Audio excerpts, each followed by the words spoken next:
আমার পিছনে 100 জন মানুষ আছে আর তাদের বয়স হলো 1 বছর থেকে শুরু করে 100 বছর পর্যন্ত। আর এরা সবাই মিলে কম্পিট করছে $2.5 লাখ জন্য। প্রত্যেকে নিজের কিউবে চলে যাও। আর এটা আমার অন্য ভিডিওগুলোর মতো নয়, এই 100 জন মানুষ নিজেরাই ডিসাইড করতে চলেছে কে $2.5 লাখ ডিজার্ভ করছে। প্রত্যেকে নিজের কিউবের ভেতরে যাও। এই চ্যালেঞ্জটা অফিসিয়ালি শুরু হলো। যদি তোমরা এই চ্যালেঞ্জটাকে ছাড়তে চাও তাহলে এই রেড লাইনটাকে টাচ করবে, তাহলেই তোমরা এলিমিনেটেড হয়ে যাবে। কতক্ষণ থাকতে পারবেন এই চ্যালেঞ্জে মনে হচ্ছে? আমি অনেকক্ষণ থাকতে পারবো। দেখি 1 বছরের কম্পিটিটর কি করছে। তুমি কি টাকাটাকে জিততে চাও? ঠিক আছে, ট্যাবলেটটা নিয়ে মজা করো। এই যে লাইনটা দেখছেন এটা শেষ পর্যন্ত টিকে থাকবে। আমি 48, দারুণ লাগছে। এটা শুরু থেকেই পরিষ্কার ছিল যে মাঝবয়সীরাই ছিল সবথেকে বেশি ফোকাসড আর ডিটারমিন্ড, কিন্তু সেটা অবশ্য সবাই ছিল না। বাইরে পা দিলে তুমি কিন্তু হেরে যাবে। ওকে, তাহলে 2 বছর এলিমিনেট হয়ে গেল। যেমনটা ভেবেছিলাম সবার প্রথমে বাচ্চারাই বেরিয়ে গেল। তোমার এখানে ভালো লেগেছে? ও যখন বলতে পারবে তখন জিজ্ঞাসা করবো। আর কিছু বয়স্ক মানুষ। আমি বেরোনোর জন্য প্রস্তুত। ঠিক আছে। আর 1 ঘন্টায় ভিডিওটা শুট করার মধ্যেই 6 জন এলিমিনেট হয়ে গেল। কিন্তু এখনো অনেক কিছু বাকি ছিল। এই চ্যালেঞ্জটার মতো এই ভিডিওটা একদমই হবে না। এই চ্যালেঞ্জটাই থাকবে বন্ধুত্ব আর একে অপরকে পছন্দ করানোর চেষ্টা। ওরা নিজেরাই ঠিক করবে কে $2.5 লাখ পাবে। আর আমি এখনো সেটা জানি না, কিন্তু এখনো পর্যন্ত তৈরি হওয়া সব ভিডিওগুলোর মধ্যে এটা সব থেকে বেশি ইন্টেন্স হতে চলেছে। এটা তুমি কি করলে? তুমি একজন খুব ভালো মানুষ, আমাকে এলিমিনেট করো না। সবাই ভালো করে শোনো। আশা করব এই 1 ঘন্টার মধ্যে তোমরা একে অপরকে বন্ধু বানিয়ে ফেলেছো, কারণ তাদেরকে তোমাদের প্রয়োজন পড়বে। বোর্ডে 10 মিনিটটাকে দেখাও, আর আগামী 10 মিনিটের মধ্যে আমি চাই তোমাদের মধ্যে 10 জন বেরিয়ে যাক। এটা কি বলছো? আর তোমাদেরকেই তোমাদের গ্রুপের মধ্যে দায়িত্ব নিতে হবে 10 জনকে কনভিন্স করানোর যাতে তারা কিউব থেকে বেরিয়ে যায়। আর যদি তোমরা এই কাজটা কমপ্লিট করতে না পারো তাহলে আমরা র্যান্ডমলি 25 জনকে এলিমিনেট করব। Good luck. মাই গড, আমি 25 জনের মধ্যে আসতে চাই না। কেউ তো বেরো। আমি বেরোবো না। তোমাদের রিটায়ারমেন্টের এজ হলে বেরিয়ে যাওয়া উচিত। আর যদি তোমাদের বয়স 12-র ওপরে না হয় তাহলেও বেরিয়ে যাওয়া উচিত। 1 মিনিট কেটে গেছে কিন্তু এখনো পর্যন্ত কেউ বেরোয়নি। কেউ কি আমার সঙ্গে বেরোবে? আমি বেরোচ্ছি। প্লিজ। কেউ তো বেরো। আমি এত তাড়াতাড়ি বেরোতে চাই না। প্লিজ কেউ বেরো। বাচ্চারা তোমাদের বেরিয়ে যাওয়া উচিত। তুমি কি টিমের জন্য বেরোবে? না, একদমই নয়, আমি এখানে টিকে থাকতে এসেছি। আপনারা আমাদের জন্য প্লিজ বেরিয়ে যান। 53, বেরিয়ে যাও। না, তুমি যদি এখান থেকে বেরিয়ে যাও আমি তোমাকে রোবট কিনে দেবো, প্রমিস করছি। আমরা একজনকে পেয়ে গেছি। যদিও 89 ডিসাইড করলো সে টিমের জন্য বেরিয়ে যাবে, তবু আমাদের আরো 8 জনকে দরকার ছিল। আর কেউ কি বেরোবে না? কেউ কিছু মনে করবেন না, কিন্তু আমার মনে হয় বয়স্ক মানুষদের বেরিয়ে যাওয়া উচিত। তাদের কাছে রিটায়ারমেন্টের টাকা আছে, কিন্তু আমি কলেজে পড়ি, আমি স্ট্রাগল করছি। 5 4 3 2 1। তোমরা তাহলে এই টাস্কটাকে কমপ্লিট করতে পারলে না, তার মানে হলো তোমাদের মধ্যে যে কোনো 25 জন কন্টেস্টেন্ট এলিমিনেটেড হতে চলেছে।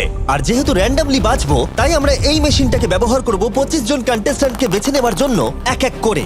চ্যান্ডেলার, একটা পিং পং বল তোলো। প্রথম যে এলিমিনেট হবে সে হলো নাম্বার 18। এটা কি হলো? আমি এখানে থাকতে চেয়েছিলাম। এরপরে এলিমিনেট হয়ে গেল 85। মনে রেখো তোমরাই কিন্তু এটা বেছেছো। 82, ও, নাম্বার 80, আমাকে ক্ষমা করে দেবেন স্যার।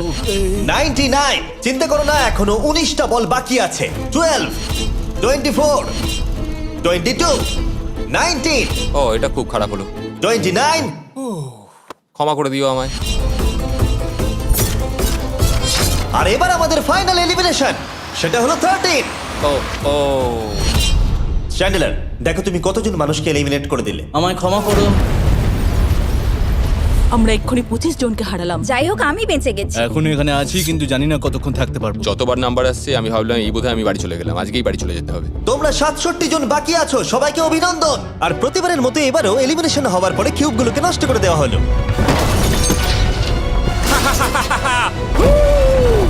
আগের টাস্কে এতজন এলিমিনেট হবার পরে আমি ওদেরকে রিকভারির জন্য কিছু সময় দিলাম, আর সেই সময়তে ওরা কিউবের ভিতরে একলা থাকলো, কিন্তু সময়টা অনেকটাই বেশি ছিল। তুমি এখানে রাত কাটাতে না চাইলে রেড লাইনে পা দিয়ে বেরিয়ে যেতে পারো। হ্যাঁ, আমি বেরিয়ে যেতে চাই। তৃতীয় দিন শুরু হবার সাথে সাথেই অনেক জন এলিমিনেট হয়ে গেল। 67 জন ছিল আর এখন 55 জন বাকি আছে। নতুন দিন শুরু করছি আমরা, আর তোমরা সবাই জানো তোমাদেরকেই ডিসাইড করতে হবে যে এই চ্যালেঞ্জের শেষে কে জিতে নেবে $2.5 লাখ। যদি সবাই মিলে একজনকেই ভোট দেয় তাহলে সে সঙ্গে সঙ্গে জিতে নেবে $2.5 লাখ। কিন্তু যদি তোমাদের মধ্যে একজনও অন্যজনকে বেছে নেয় তাহলে আমরা একটা চ্যালেঞ্জ করে অনেক জনকে বাদ দেব। তোমার কি মনে হয় কার $2.5 লাখ জেতা উচিত? 14। তোমার কি মনে হয় কার জেতা উচিত $2.5 লাখ? 11। ঠিক আছে, যাই হোক, এদের উত্তর এক নয়। যেহেতু তোমাদের সবার মত এক নয় যে কার টাকাটা জেতা উচিত, তাই আমাদের একটা চ্যালেঞ্জ করতেই হবে। প্রত্যেক রো একজনকে ক্যাপ্টেন ডিসাইড করে নেবে, আর সেই ক্যাপ্টেন নিজের রোয়ের সব কন্টেস্টেন্টদের হয়ে রিপ্রেজেন্ট করবে পরের চ্যালেঞ্জে। যাকে তোমরা বেছে নেবে তাকে কিন্তু বিশ্বাস করতেই হবে, কারণ যেটা হতে চলেছে সেটা একদমই অন্যরকম হবে। পরের 15 মিনিটে প্রত্যেকটা রোকে ডিসাইড করতেই হবে যে তাদের ক্যাপ্টেন কে হবে। তুমি কি ক্যাপ্টেন হবে? যদি তোমরা চাও তো। যদি তুমি আমাদের সেফ রাখো তাহলে হতেই পারো। আমি কাউকে বাদ দেব না। তোমার রোকে রিপ্রেজেন্ট কে করছে? 30 ঠিক আছে। আচ্ছা, তোমাদের মধ্যে কেউ ক্যাপ্টেন হবে? আমি ক্যাপ্টেন হব। 64 হ্যাঁ ঠিক আছে 64। আপনার রোয়ের ক্যাপ্টেন কে হবে বলে মনে হয়? আমি সবার জন্য লড়াই করব আর আমিই জিতবো। যাই হোক, প্রতিটা রোয়ের ক্যাপ্টেন বেছে নেওয়া হয়ে গেছে। এবার এটা আরো ইন্টারেস্টিং হবে। এখানে একটা টেবিল আছে, এখানে যত ডলার রাখবো সেই অফার করা ডলার যদি কোনো ক্যাপ্টেন নিয়ে নেয়, তাহলে সেই ক্যাপ্টেন আর তার পুরো রো এলিমিনেট হয়ে যাবে। আমার প্রথম অফার $1000। একদম নিও না 42। নেব না, চিন্তা নেই।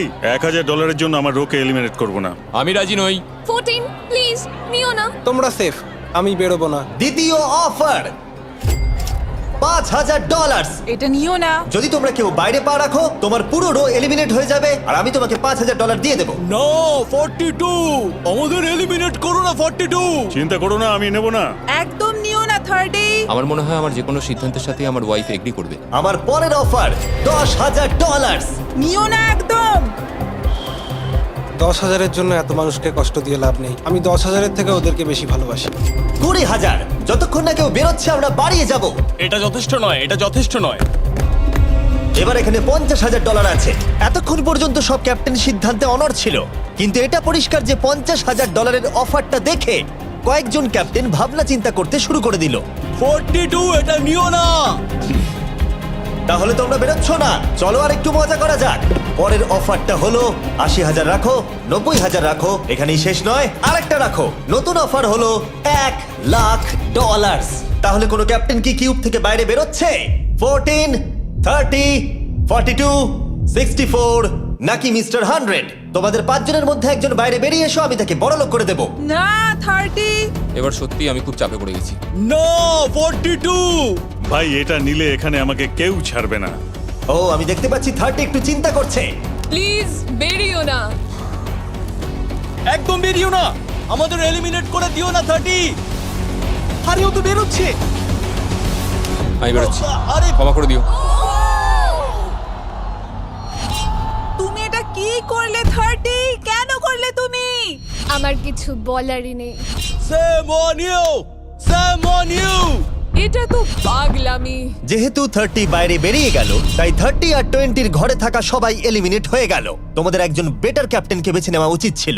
আমি অত কিছু ভাবিনি, আমি শুধু আমার ছেলের কথা ভেবেছি। তুমি আমাদের মিথ্যে বলেছিলে 30। আপনারা এই যে লাইনটা দেখছেন, এটাই কিন্তু শেষ পর্যন্ত টিকে থাকবে। 20-র ঘরে থাকা সবাই বেরিয়ে পড়ো। 30-র ঘরে থাকা সবাই এলিমিনেট হয়ে গেলে আই এম সরি। তোমাদের মাথায় এখন কি চলছে? আর কি চলবে, ওর জন্য হেরে গেলাম। আমি এত কিছু ভাবিনি, আমি শুধু একটাই কথা ভাবছিলাম যে আমার বাচ্চাটাকে যে কোনোভাবে আমায় ভালো রাখতে হবে। যেহেতু এই ভিডিওতে বিশ্বাসের সুযোগ নেওয়া সবাই দেখে ফেলেছে, তাই 40-র ঘরের সবাই একটা দল তৈরি করলো যাতে তাদের কেউ এলিমিনেট করতে না পারে। আমরা 40-র একটা দল তৈরি করেছি। আবার সময় হয়ে গেছে, নিজেরা ভোট দাও, দেখি সবাই একই উইনারকে বেছে নেয় কিনা। আর প্রতিবারের মতো তাদের উত্তর এক হলো না, তাই চলো চ্যালেঞ্জ করে আরো কিছু জনকে বাদ দিই। একটু পরেই আসছি। পরের চ্যালেঞ্জটা হলো একটা স্পিনিং হুইলকে নিয়ে। এতে এখনকার সব কন্টেস্টেন্টদের বয়স লেখা আছে। এবার এটা ঘোরাও, চ্যান্ডেলার ঘোরাও এটা। এখন 36 জন বাকি আছে, আর আমরা এই হুইলটাকে ঘোরাবো যতক্ষণ না 16 জন এলিমিনেট হয়ে যাচ্ছে, যাতে শেষ 20 জনকে আমরা পেয়ে যাই। ঠিক আছে 67, আমি তোমার কিউবে আসছি। আর যখন আমি তার কিউবের দিকে যাচ্ছিলাম, চ্যান্ডেলার ওটাকে আবার ঘোরাও। এখন এই হুইলটা কোনো একজনের বয়সে এসে থামবে, আর যার ঘরে থামবে তোমাকে সিদ্ধান্ত নিতে হবে যে তুমি তাকে এলিমিনেট করবে কি না। 55। চ্যালেঞ্জটা খুবই সিম্পল। 67, তুমি ডিসাইড করো যে 55 এলিমিনেট হবে নাকি তার কিউবে থাকবে। তোমার ডিসাইড করার আগে আমার মনে হয় 55-এর নিজের কথা কিছু বলা উচিত। তেমন কিছু বলার নেই, খুব ভালো সময় কাটলো। এবার তোমার উপর। আপনি কি ওকে এলিমিনেট না। করার কথা কিছু জিজ্ঞেস করবেন না? না, কারণ আমি ওর জায়গায় থাকলে আমিও এটাই করতাম। ও তোমাকে এলিমিনেট করার সুযোগ দিচ্ছে। ওর যা ইচ্ছে করুক। ওয়াও, ঠিক আছে। কাউকে তো বেরোতেই হবে। তাহলে তুমি কি তাকে এলিমিনেট করতে চাইছো? হ্যাঁ। ঠিক আছে, ও ডিসিশন নিয়ে নিয়েছে। ঠিক আছে, ক্ষমা করে দেবেন স্যার। Thank you. চ্যান্ডেলার হুইলটাকে ঘোরাও। ওনাকে এলিমিনেট করার জন্য উনি আমাকে বাধা দেননি। প্রথম জন্তু সহজেই বেরিয়ে গেল। আশা করছি বাকিরাও একইভাবে বেরোবে। ও 47, তোমাকে কিছু বলবার সুযোগ দিচ্ছি এর সিদ্ধান্ত নিয়ে নেবার আগে। আমি তোমাকে বলতে চাই যে আমার এখানে থাকার খুব ইচ্ছা, আমি বেরোতে চাই না। তাহলে তোমার ডিসিশন কি? ও থাকবে। আপনি বেঁচে গেছেন। আর যেহেতু সে এলিমিনেট হলো না, তাই এবার সে ডিসাইড করবে কে এলিমিনেট হবে আর কে হবে না। টেকনিক্যালি তুমি 15 জনকে বাদ দিয়ে দিতে পারো আর নিজে সেফ থাকতে পারো, কিন্তু সেটা যদি তুমি করো বাকিদের কাছে খারাপ হবে। ঠিক বলেছো। 43। আমি এই টিমের অংশ হয়ে থাকতে চাই, কিন্তু এখন পুরোটাই তোমার উপর। আমরা একসঙ্গেই থাকবো, তুমি থাকছো এখানে। Thank you. 40 দের দল নিজেদেরকে বাঁচাতে খুবই ডিটারমিন্ড ছিল। তুমি এর মানে বুঝতে পেরেছো তো? এবার তুমি কন্ট্রোল করবে। তুমি একজন লাকি পার্সন। চ্যান্ডেলার হুইলটাকে ঘোরাও। 66। ঠিক আছে, ওই দেখো